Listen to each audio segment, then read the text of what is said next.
dwelt among us, and we beheld his glory, the glory as the only begotten of the Father, full of grace and truth. So to simplify this for you, what this tells me is that before Jesus came with flesh and bones and blood, he first was the Word.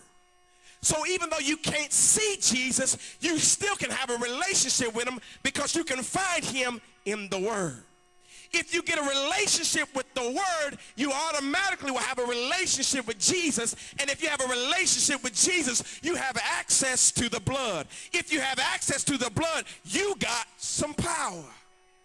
So I found out there's a shortcut. If I just get in his Word, I can get a hold of some power. I know a lot of y'all don't do this, but, you know, I'm not sanctified all the time. And every now and then I watch Maury Povich. And Maury has this thing talking about who is the daddy.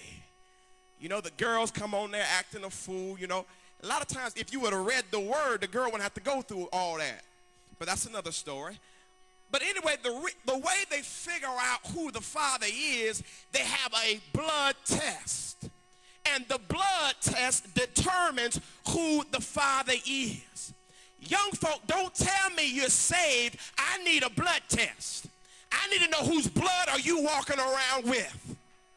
Because I see some of y'all in church, and then I see some of y'all in the mall, and I can't tell it's the same folk.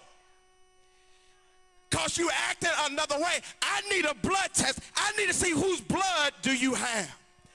And if you've been washed in the blood of the Lamb, honey, you got some power. Oh, yes, you got some power. And so the first thing you have to understand, you have to get the power in you. And you get it by relationship with God, relationship with the Word, relationship with his blood. And his blood flowing power will cause you to have a power over every obstacle of your life. Another thing I must say, I haven't been sanctified all my life, but I know ain't none of y'all done this, so I'm going to speak for myself. I used to drink when I was in college, and I used to get high. I know, shame on me, little old brother Mitchell, who came from a family, a background and all that. Yeah, I got into that stuff. But I did learn a revelation. I never got drunk without getting the stuff in me. The first time I got high and everybody was sitting around laughing and giggling, I said, I don't get it. They said, no, you got to hold it in and then it'll change you. Now that I'm over on this side, it's the same principle. You can't have no power if you don't have no word on the inside of you. If you don't learn how to hold that word in, it won't alter your lifestyle. It won't change your lifestyle as long as you have more BET in you than you have John 3:16.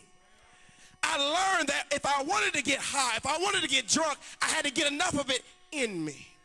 And if you want to get a change, if you want some power, you got to get enough of that word in you.